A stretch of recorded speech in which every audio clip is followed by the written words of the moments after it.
alone is a power. Not everyone can handle it.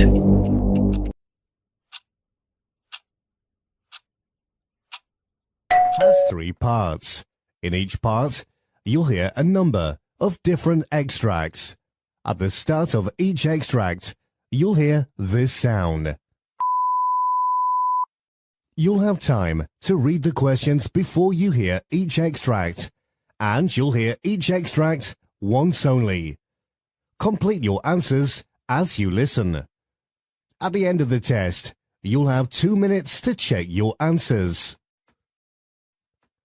Part A. In this part of the test, you'll hear 2 different extracts. In each extract, a health professional is talking to a patient. For questions 1 to 24, complete the notes with the information you hear. Now, look at the notes for Extract 1. Extract 1, questions 1 to 12. You hear a podiatrist talking to a patient called Kimmy Potts. For questions 1 to 12, complete the notes with a word or short phrase. You now have 30 seconds to look at the notes.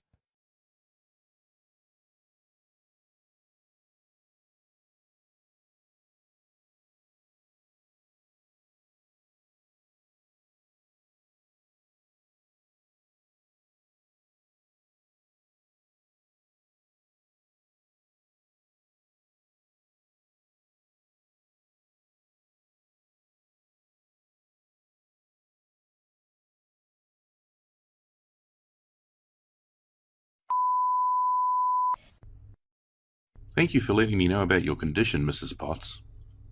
I've not had to remember so many details about my family in a while. Is there a reason why you wanted to know? So sorry. It's because there is one school of thought that intermittent claudication may have genetic causes, and I wanted to rule these out before we move on to the discussion of treatment. So wait, you think I have intermittent... Claudication. But don't worry, the condition is manageable and treatable. And you think it's been passed down? Well, like I said to you, my mum's legs are absolutely fine, and I've never heard of my dad suffering from any cramps during the night. Is there anything else that could have caused this? There are a few causes, one of them being peripheral artery disease. Admittedly, it's a little premature in your case. All that means is there could be hardening of the arteries from accumulation of cholesterol plaques that form on the inner lining of the arteries. It may also be caused by a blockage in the artery, meaning that your calves cannot get enough blood. The cramps usually follow on and can be known as rest pain. It's usually the next stage. How long did you say that you've been feeling like this? A good long while now, maybe 3 months or so, maybe even longer. I didn't really think anything of it at first. I understand, but I'd like to have my diagnosis confirmed with some tests, and I'd like to do that as soon as possible. That's fine. I'm more than happy to do that. What kind of tests will I need? You'll likely need a scan to work out where the thickening or blockage is. You'll also need an ABPI. Oh, wait. I think I've had one of those on the 13th of August. That's the one where they take images of the bones to see if there's anything that's broken, isn't it? Not quite. That was likely a routine X-ray. An ABPI is an ankle brachial pressure index to test the blood pressure differences from your upper limbs and lower limbs. Okay, what do I need to do for that? Can we have it done today? We can, but to start off with today, I'd like to test the circulation of your feet. This will involve me feeling for your pulses and using a Doppler machine to listen to them. This will let me know if they are monophasic, biphasic, or triphasic, or in other words, have 1, 2, or 3 audible sounds. Right. I'll then pass this on to the vascular team, and they can take it from there with all the other tests that need doing. Is that okay? Yes, I guess. I'm just a bit overwhelmed is all. One minute I'm absolutely fine, going about my day as normal. The next minute I'm keeled over with pain that comes and goes as it pleases. Now you're telling me that I'll have to be strapped to machines and have pulses taken and Dopplers shaken. It's all a bit overwhelming, you know. I can understand that. Don't get me wrong, I'm happy to go and see whoever I need to and have whatever tests that are necessary. It's just that I wasn't expecting this. I mean, I'm quite young, only 24, and I'm in excellent health. I've been eating a strict veggie diet for as long as I can remember, and I detox regularly. I wake up at 6 a.m. each morning so that I can do some exercise before work, and that includes Zumba and Pilates. Other than a short spell of diabetes in '06, I've never had any medical conditions or even any reason to go and see my GP until now. I understand. It's tough to take in, but understand that we're here for you. All of us. And I'm happy to book a review with you in 2 weeks to go over the test results with you. Don't worry, Mrs. Potts. Really.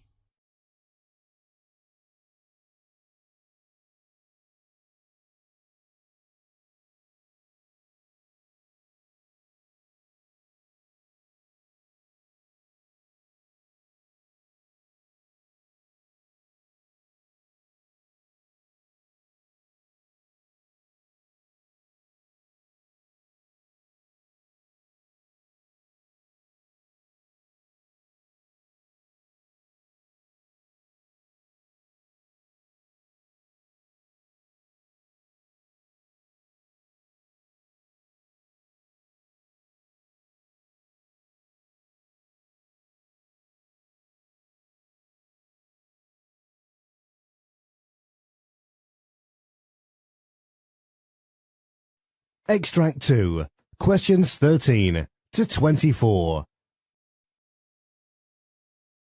You hear a physiotherapist talking to a patient, Eric Robertson. For questions 13 to 24, complete the notes with a word or short phrase. You now have 30 seconds to look at the notes.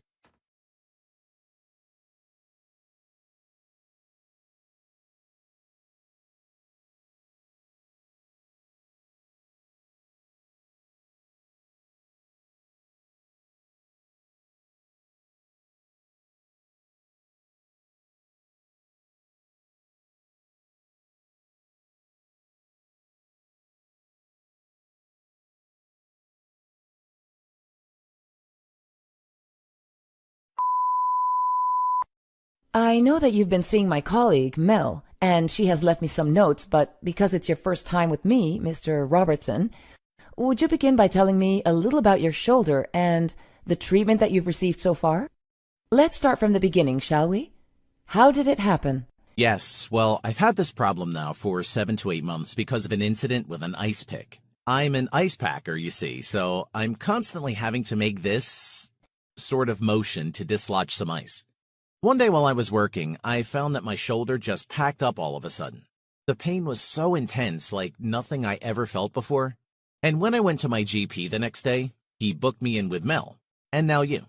Was it the first time anything like this had happened? Yes, it is. And how long have you been at your job? For 3 years. And what were you doing before that?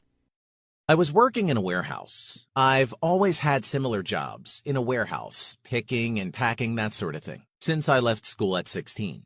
And you're... 25 now. Okay. What about your medical history? Any related injuries before? No, nothing. I mean, I've been diabetic since I was little. The diabetes that means that I have to have insulin injected into me every day in my tummy. But I don't know if that will affect my shoulder. Other than that, nothing else. Okay, Mr. Robertson. So, today I'm going to teach you 2 shoulder exercises that you can do at home that are really simple, okay? Can I borrow a pen? I'd like to write it down. Yes, of course. First of all, I'd like you to relax your shoulders. You would need to lean over slightly, allowing your right arm to hang down. Then I'd like you to swing your arm in a small circle, about a foot in diameter. Perform 10 revolutions in each direction once a day. As your shoulder pain subsides gradually, increase the diameter of your swing, but never force it. Increase the stretch by holding a light weight, only about 1 or 2 kilograms, in your arm, okay? Okay, and how often should I do that? Only once a day. Have you got that? Yes, thank you. You said that there was another exercise? Yes. It's called the cross-body reach. Oh, Mel showed me that one. That's the one where I would use my left arm to lift my right arm at the elbow and bring it across my body. She said to exert a little pressure to stretch the shoulder and to hold the position for 15 to 20 seconds. That's it. You'd aim to do that one 10 to 20 times a day. All at the same time, or should I space it out? I would space it out. Okay, thank you. Is there anything else you'd like to go over? No, I think we've covered everything. Are you allowed to give me medication, or is that something that I would need to see my GP for? Medication for your shoulder pain, you mean? Yes, please. I was on cocodamol before, but that was changed because it wasn't working fast enough. Right now I'm on codidromol because I'm not allowed to take aspirin, and that seems to be working just fine for the pain. Let me have a look at your file. Oh, yes. Your doctor has authorized this, so yes, it looks like I can prescribe some pain medication for you. Let me have a look at this a little more closely.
That is the Part B.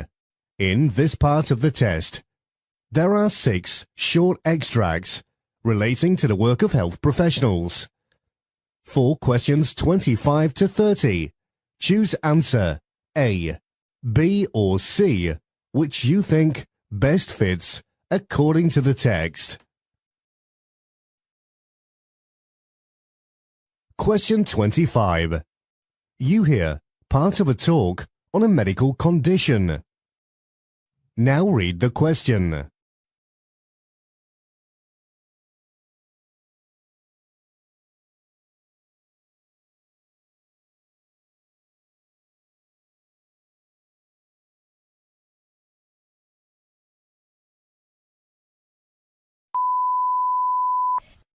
Autonomic dysfunction can be caused by a myriad of the following factors, and more than one can concur even in the same patient.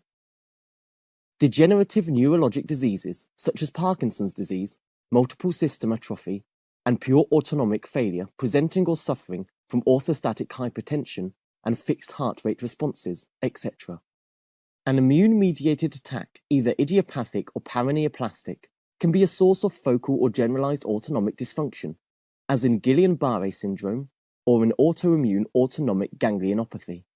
Metabolic and toxic damage, as in diabetes mellitus, amyloidosis, and Fabry disease. Genetic disorders, like in dopamine beta hydroxylase deficiency and familial dysautonomia. Abnormal reflex responses in carotid sinus hypersensitivity, vasovagal syncope, and other neuromediated syncopes, and probably in postural tachycardia syndrome, POTS. Abnormal sweating responses, as in generalized or focal hyperhidrosis, related to an excessive activation. Traumatic or tumoral spinal cord injuries at different levels and presenting with the so-called autonomic dysreflexia.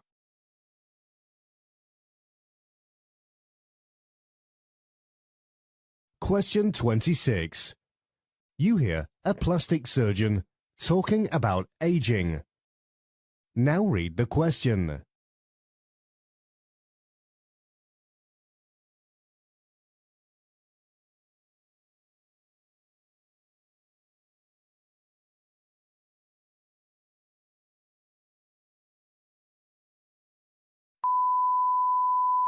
Aging is characteristic to all living organisms, and humans often regard it with some level of fear and trepidation. The thought of losing smooth, clear, and bright skin in exchange for folds and wrinkles seems enough to put a damper on many a spirit. The good news is, a number of anti-aging procedures can be effective in ridding your skin of dullness and excess pigmentation as you grow older. When the process is completed by a certified surgeon, skin procedures such as lasers, chemical peels, facelifts, microdermabrasion, and several others can be used to improve the quality of your skin and combat the effects of aging.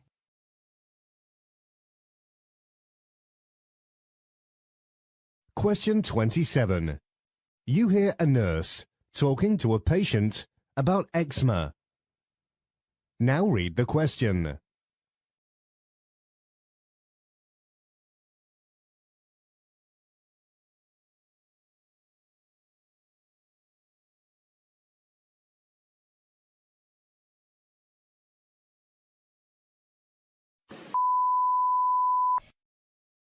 Yeah, I've brought my son in, and he has been scratching and has eczema on his hands and his arms, and it's been going on for a while now. I just don't know what to do.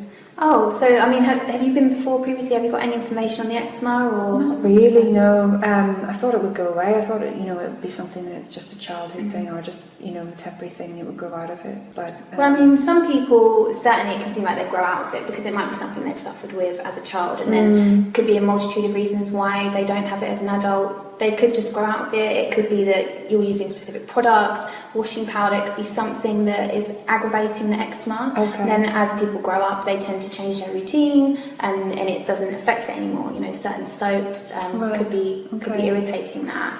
What about people have told me food allergies can be a thing? I mean, I probably think that might make sense because he's just started eating solid foods and things like that. So I mean, certainly people can have allergies towards a certain food.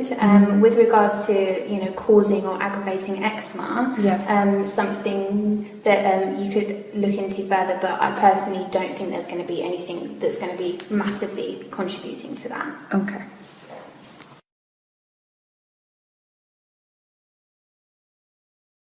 Question 28. You hear discussion of a news article. Now read the question.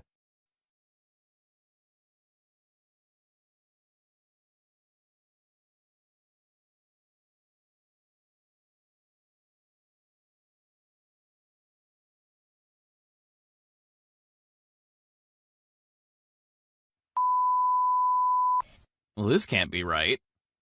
Monkeypox? What's that? This article says that it's rare disease caused by the monkeypox virus. It usually originates in Central and West African countries, but there's been 2 cases in the UK so far. The article says that it spreads after close contact with infected people, and that the symptoms are usually fever, headache, muscle ache, backache, chills, fatigue, and swollen lymph nodes. Plus, a rash can develop that covers the sufferer's face and other parts of the body.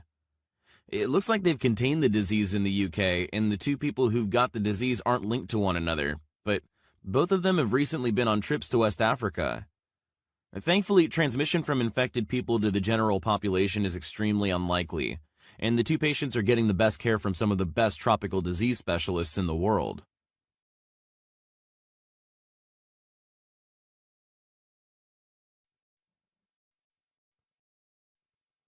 Question 29.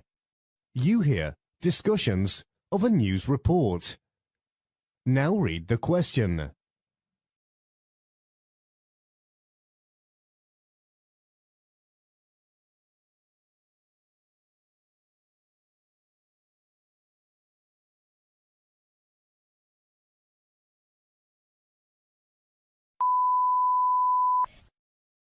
This news article has to be a joke. A local school that asks parents to respect the rights of others who do not want to vaccinate their children is now struggling to manage a severe chickenpox outbreak. An estimated 80 pupils have been diagnosed with the infectious disease within the last fortnight after the condition was contracted by an unvaccinated 9-year-old student. Those with the condition make up a quarter of the entire school, whose records showed that only 73.2% of pupils had been vaccinated against chickenpox, compared with a national figure of 92.1%. I can't believe this could happen, considering the fact that the government in Victoria have introduced the no jab, no play policy. That was supposed to mean that all children enrolling in preschools and nurseries had to have up-to-date vaccinations or pre-approved exemption. They really should have made it mandatory for primary and secondary schools too.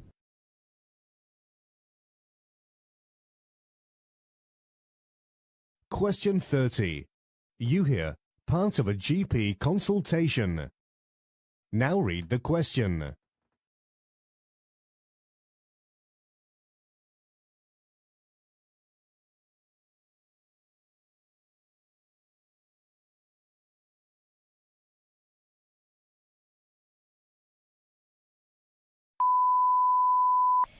Hello, my name is Stephen Williamson, one of the doctors here, and you must be Mike. What brings you here to see me today, young man? I fell off my bike, sir. Oh, ouch. Is that how you've ended up with that nasty gash there? Yes. I think I was going too fast. I was trying to make my bike go up on one wheel and I lost control. My mom says I'll have a scar for the rest of my life. Well, not necessarily the rest of your life, but you will be able to see something there until it fades. I'm going to stitch that up for you to stop the bleeding and so you don't get an infection, okay? Will it hurt? No. First, I'll clean and numb the area, and I'll give you a local anaesthetic. You may feel a little tug during the procedure, but it's more irritating than painful. I'll also book you in an appointment to come back in 7 to 14 days to have them removed. It would have healed by then. Thank you. That's okay. In the meantime, I need you to keep the wound bandaged and dry, at least for the first day, and you'll need to wash around the wound with clean water at least twice a day. I'll prescribe you with some jelly rub to put on it too.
Part C. In this part of the test, you'll hear 2 different extracts. In each extract, you'll hear a healthcare practitioner talking about aspects of their work. For questions 31 to 42, choose answer A, B or C, which you think best fits according to the text. Extract 1, question 31 to 36. You hear a doctor, Courtney Stanton, delivering a presentation on atherosclerosis. You now have 90 seconds to read questions 31 to 36.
Hello everyone, my name is Dr. Courtney Stanton, and today we're going to discuss atherosclerosis. This is a disease in which plaque builds up inside your arteries, the blood vessels that carry oxygen-rich blood to your heart and other parts of your body. Plaque is made up of fat, cholesterol, calcium, and other substances found in the blood. Over time, plaque hardens and narrows your arteries. This limits the flow of oxygen-rich blood to your organs and other parts of your body. Atherosclerosis can lead to serious problems, including heart attack, stroke, or even death. The exact cause of the condition isn't known. However, studies show that it is a slow, complex disease that may start in childhood. It develops faster as you age. Atherosclerosis may start when certain lifestyle factors damage the inner layers of the arteries. These factors include smoking, high amounts of certain fats and cholesterol in the blood, high blood pressure, high amounts of sugar in the blood due to insulin resistance or diabetes. Plaque may begin to build up where the arteries are damaged. Over time, plaque hardens and narrows the arteries. Eventually, an area of plaque can rupture or break open. When this happens, blood cell fragments, called platelets, stick to the sites of the injury. They may clump together to form blood clots. Clots narrow the arteries even more, limiting the flow of oxygen-rich blood to your body. Depending on which arteries are affected, blood clots can worsen angina, chest pain, or worse, cause a heart attack or stroke. Researchers continue to look for the causes of atherosclerosis, and they hope to find the answers to such questions as why and how the arteries become damaged, how plaque develops and changes over time, why plaque ruptures and leads to blood clots.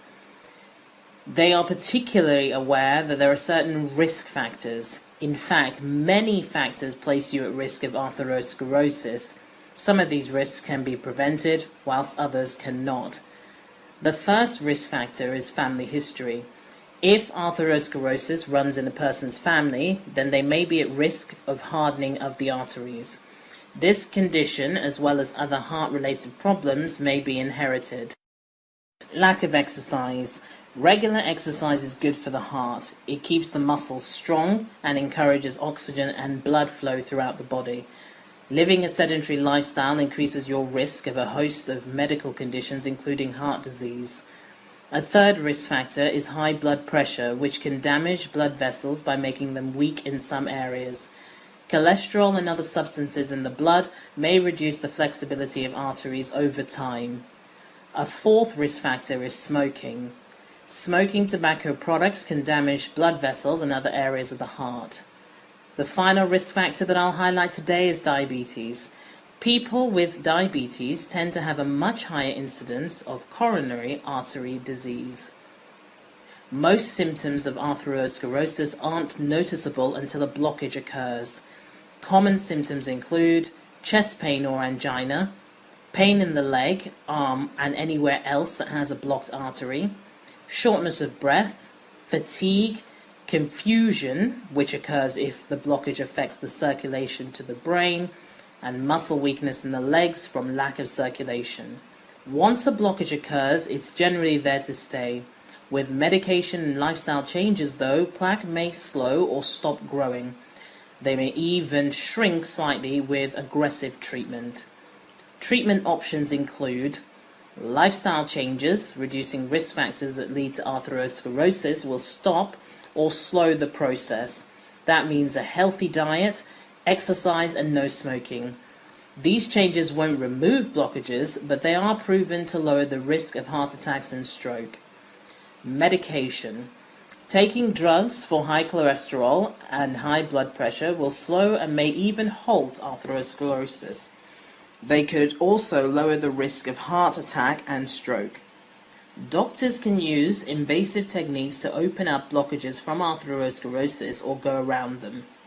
Stenting. Using a thin tube inserted into an artery in the arm or the leg, doctors can get to diseased arteries. Blockages are visible on a live X-ray screen. Angioplasty and stenting can often open up a blocked artery. Stenting helps to reduce the symptoms, although it does not prevent future heart attacks. Bypass surgery. Surgeons harvest a healthy blood vessel, often from the leg or the chest.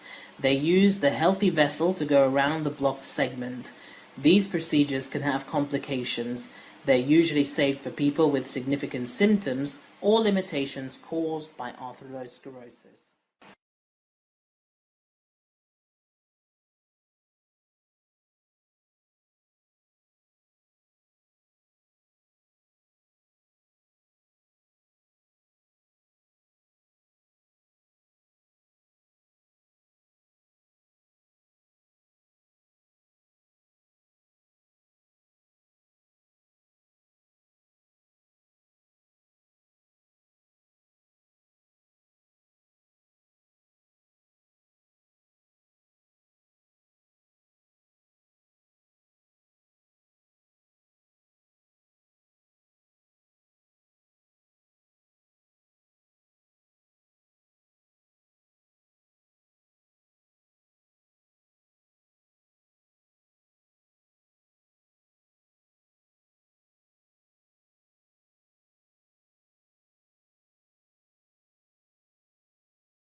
Extract 2, questions 37 to 42. You hear an interview with Dr. Craig Harrisberg talking about avoidant personality disorder. You now have 90 seconds to read questions 37 to 42.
My name is Dr. Craig Harrisberg, and I'm a mental health professional specializing in psychiatric well-being. My topic today is personality disorders.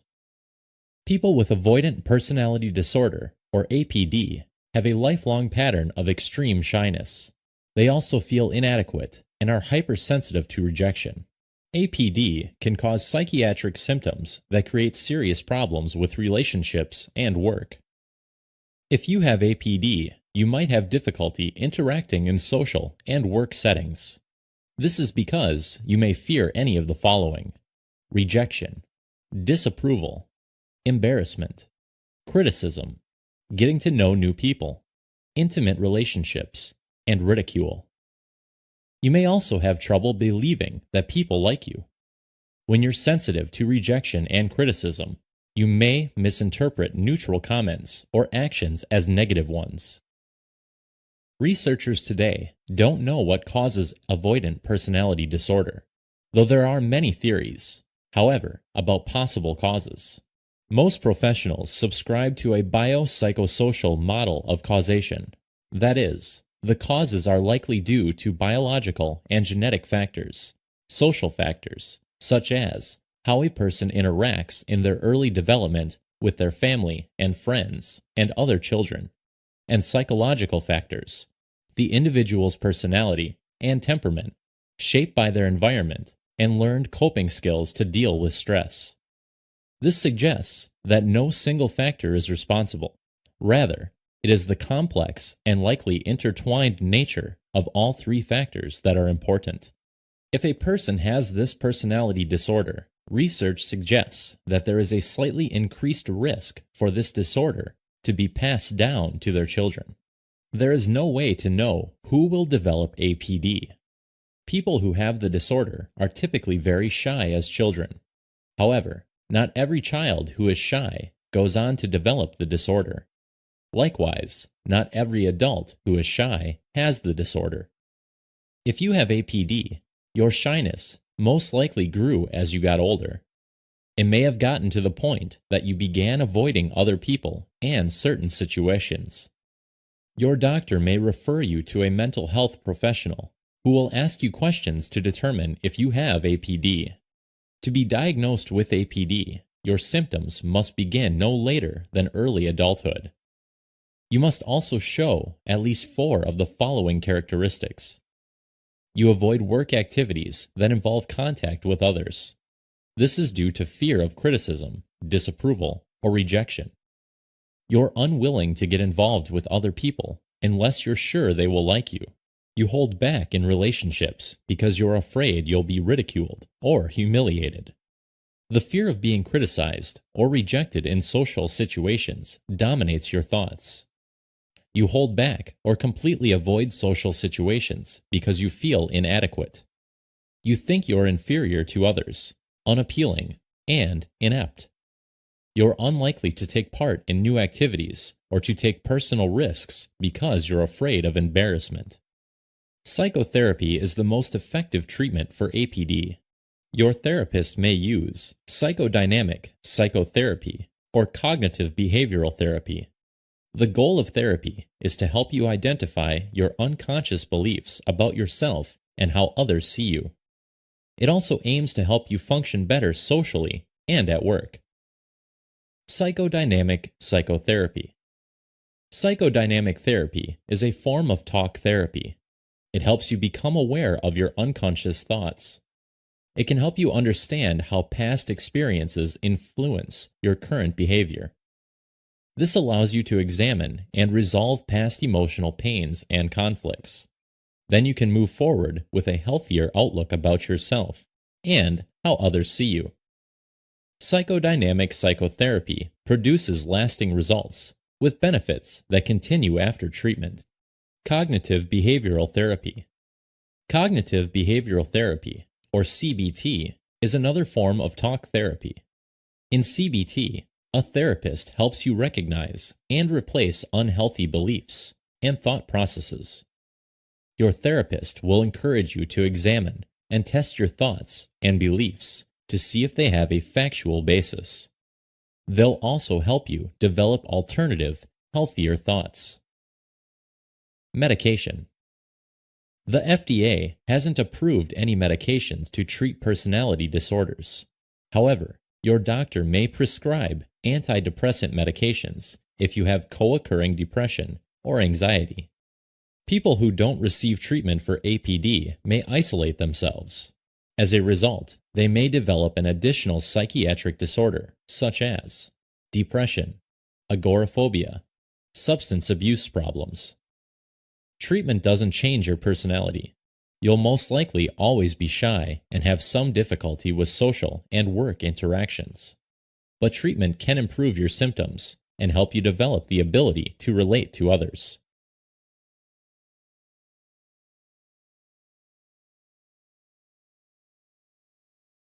That is the end of Part C. You now have 2 minutes to check your work.